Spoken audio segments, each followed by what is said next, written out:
Hey moms, you probably never feel angry at your kids, do you? Of course you do. And there's nothing wrong with you. There's ways to understand that and manage it. I'm glad you're here for anger management for mothers.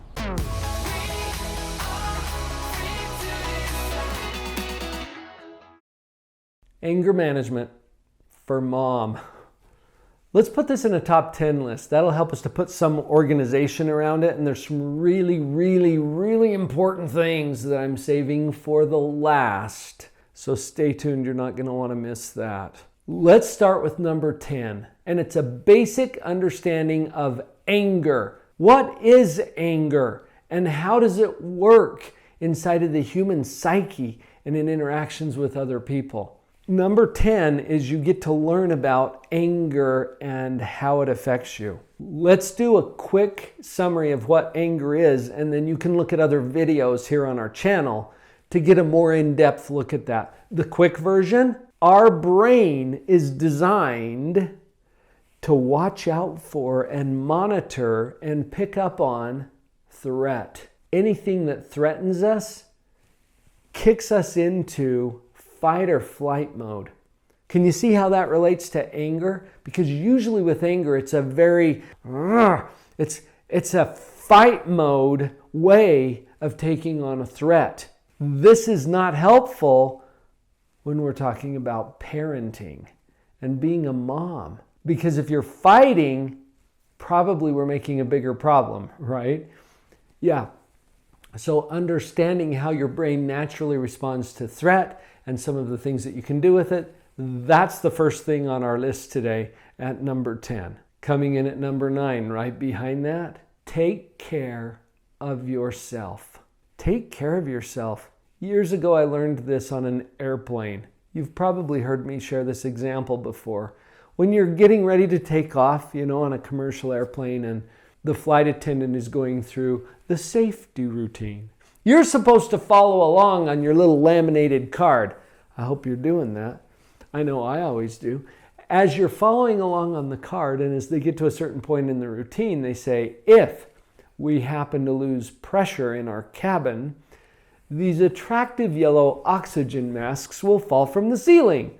Take that little cup, put it over your face, use the rubber band to fasten it onto your head. And then they always say at that point, if you're traveling with young children or with someone who needs assistance, put your own mask on first. Now, why do they say that?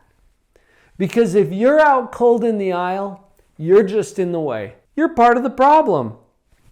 And you're not helping anyone at that point. In order to really help those little kids that we have a stewardship to take care of, we got to have our own mask on. So what does that mean for you? It might mean you get to take better care of yourself in a number of ways, because the very best gift you can give to your children is a fully functioning mom, a fully functioning parent. Okay, that's number 9. Number 8, right behind that, take care of the team. What team? Your parenting team. You're not doing this alone. Even though sometimes you might really feel that you're alone, there's a team. I'm on your team. What else constitutes your team? Who else constitutes your team? Who's on it? And how can you take better care of your team?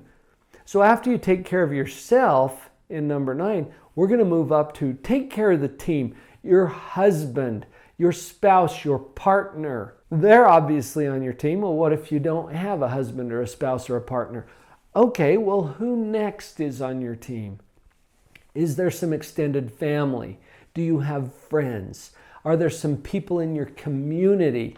And then reaching beyond that, you might have a pediatrician or a nurse that you work with. You might have people at the school, educators, people in the community that help you to raise your child. It takes a village to raise a child. You've heard that phrase before as well. Take care of that village. Take care of the team. Number 7, remember what you know about child development. This knowledge helps you to put things in a perspective that allows you to avoid some of the anger that sometimes comes when we think that things are not the way they should be. Notice that that's kind of the thought behind an angry response, right? Things are not the way they should be. And it triggers that anger. Well, what if they're exactly the way they should be? What if, developmentally speaking, whatever your kids are doing that are driving you nuts are exactly the kinds of things that kids of their age and development and life circumstances would typically do? This is often the case. I've had so many parents in my office. They're like, Doc, my kid's doing this and this and this and this. And I'm over here thinking, sounds like a kid, right? But it might not seem normal to a parent who doesn't have more breadth of understanding of what child development is all about. So this particular item is for you to remember and maybe increase what you know about child development. What's developmentally appropriate?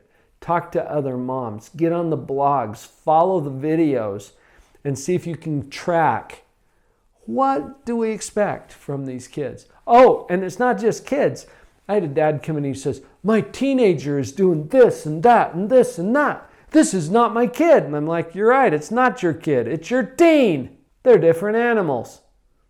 So developmentally speaking, we have to kind of track that.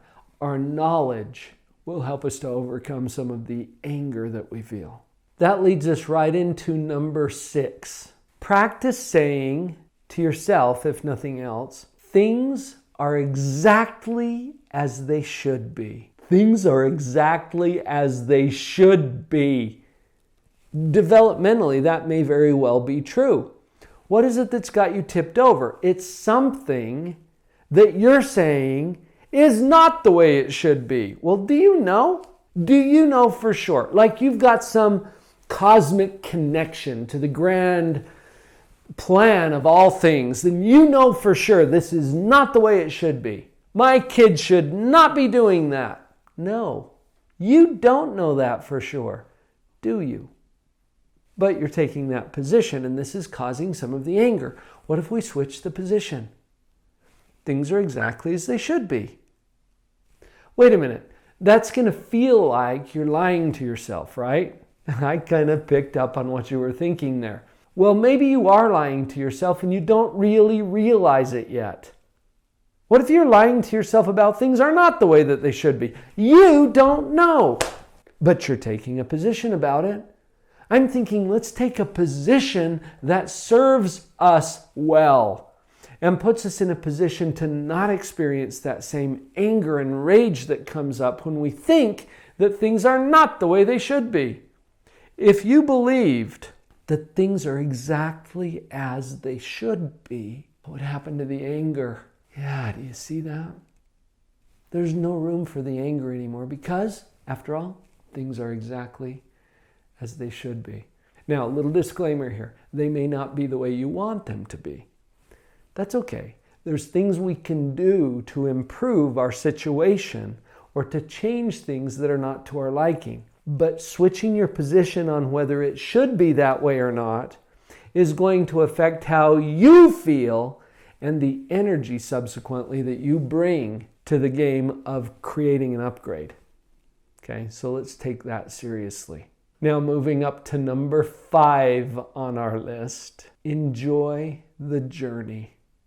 I am saying this because every phase of parenting and child development can be joyful and fun and entertaining and funny and also gut-wrenching and hard and difficult and frustrating.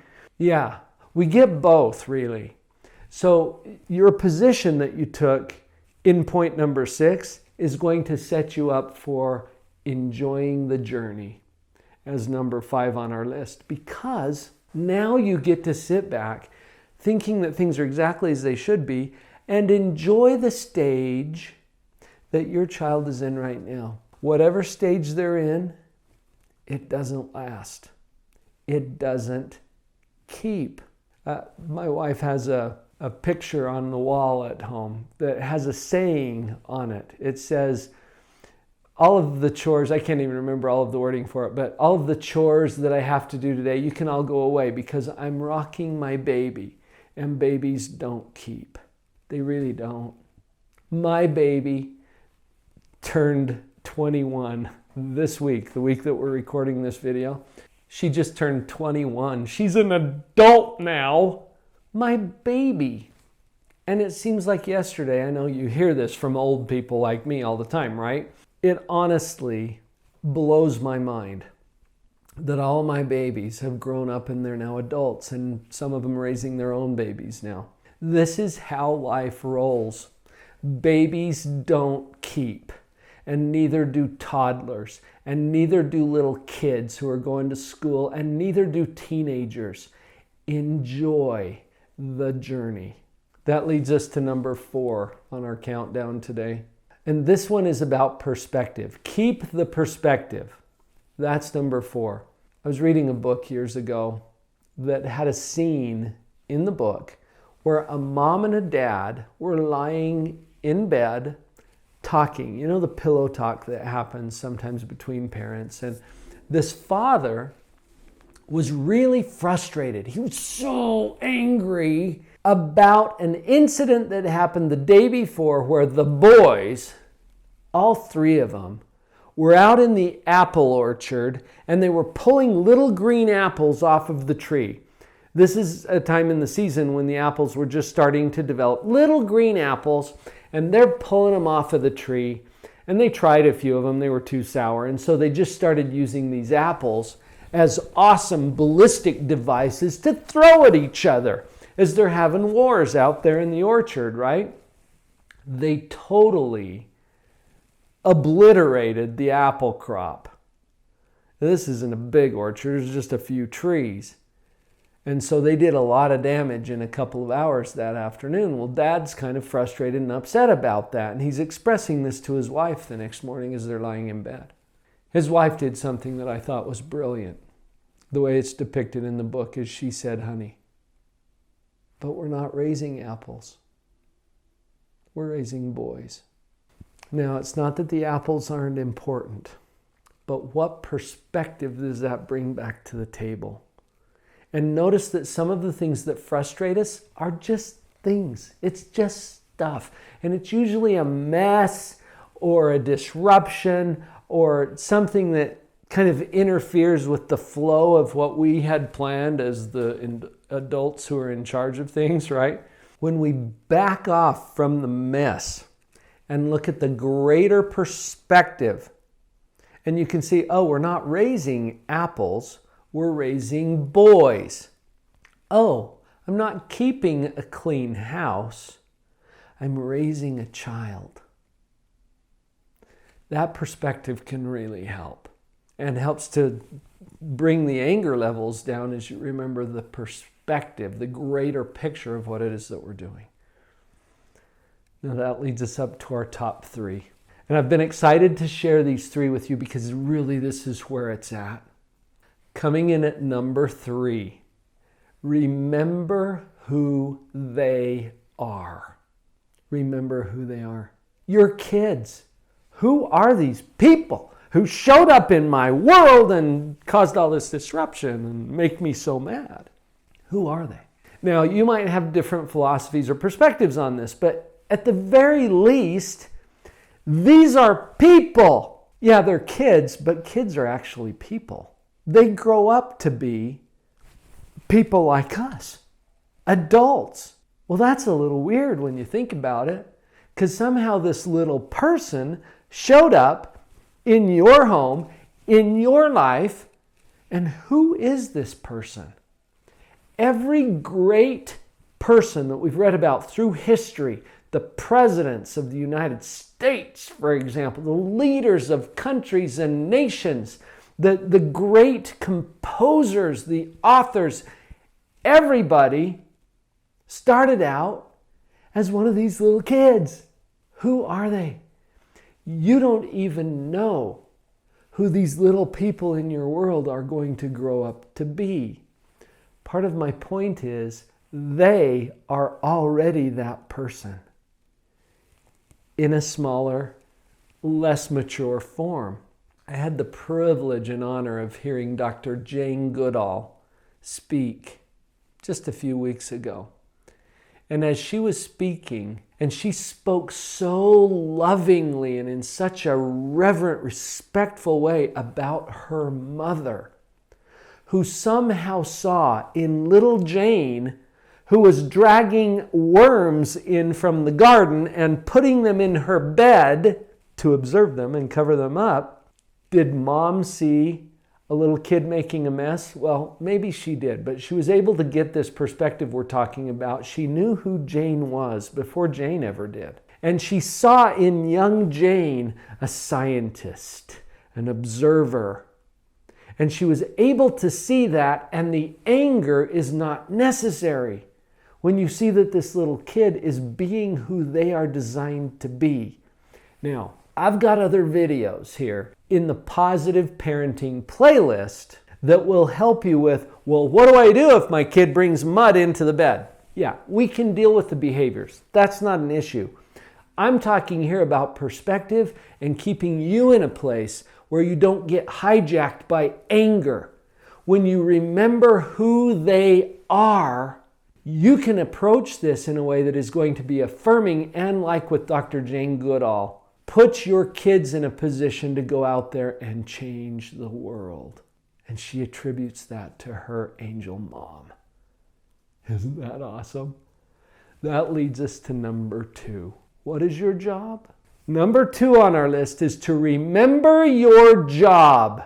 And your job as a parent is to love them, no matter what, and even if. Our kids give us all kinds of opportunities to test that out and see if we as parents will do our job. What is your job? To love them. Here's where we get deceived all the time. And this causes anger, by the way. That's why it's in this video. We get deceived into thinking, no, my job is to make sure that they whatever.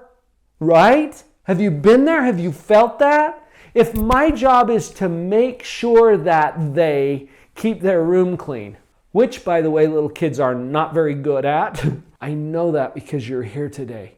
Now, get clear about your job. It's not to make sure that they keep their room clean. It's not to make sure that they don't make a mess. It's not to make sure that they don't disrupt our schedule. It's not to make sure that they don't bother the company that comes over. It's not to make sure that they pass their class. All of that's fine and good, but that's not your job. Your job is to love them no matter what and even if. You stay clear about that, and we're going to have a whole different experience with anger. Now that's going to lead us to number 1. I saved this one for the last, you guys, because this is so near and dear to my heart. Number 1, remember who you are. Remember who you are. Life beats us up sometimes and we forget about who we are. Do you remember when that precious child was delivered into your hands and into your life and how you felt? Now, it can be very overwhelming, but what an honor and a privilege, and who are you to deserve this? That's my point. You are this child's mom, and that is huge. Remember who you are. My sweet daughter that I already mentioned earlier, who just turned 21 this week, shared with me a video last night. I'm going to put up a card right here where you can link to that video. Please click on it. That's next in your playlist. It'll cue it up for you. Please do yourself the favor of watching this. It's about who you are as a mom. I want to acknowledge and honor you for the mother that you are. You are amazing. You are wonderful. Thank you for your work, for your sacrifice, for your blood, sweat, and tears. that raise the next generation of the population of our planet. Never underestimate who you are. When we get really clear about that, anger becomes such a secondary thing. And you will show up and change the world because of who you are. I gotta tell you, in making this video, I had some really powerful experiences about why this is so important. Moms, you are so crucial to the ongoing success of our planet. Thank you for who you are and what you do.